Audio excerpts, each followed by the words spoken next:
আল্লাহর রহমতে প্রতিহিংসার রাজনৈতিক চলতেছে না। ইচ্ছা করলে কিন্তু বিএনপি সরকার প্রতিহিংসার রাজনীতি করতে পারত, কিন্তু আমাদের একটা কথাই আমাদের নেতার, প্রতিহিংসা ছেড়ে দেশকে যেভাবে সুন্দরভাবে সাজানো যায় সেই লক্ষ্য রেখে সবাই মিলে আমরা একটা সোনার বাংলা গড়ব।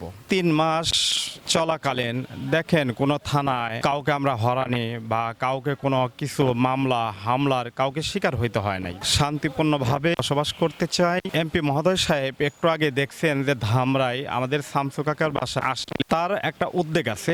যুব সমাজ বলছে ধামরাইতে কোনো নেশা থাকবে না, কোনো দুর্নীতি থাকবে না, কোনো সন্ত্রাসী থাকবে না। এই যুব সমাজ মিলের পরিকল্পনা করবে, যুব সমাজ যেন চাকরিজীবী হয় এবং ফিরে আসেন।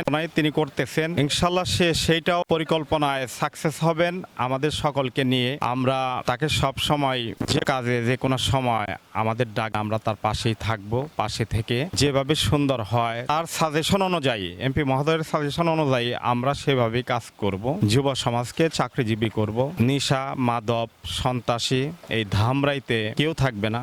যদি আপনাদের মধ্যেও জেনে থাকেন যে ওখানে নেশা করতেছে, চাঁদাবাজি করতেছে, আমাদের জানাবেন। আমরা এমপি মহোদয়ের কাছে বলে যে কোনো পদক্ষেপ আমরা প্রশাসনের মাধ্যমে নিব।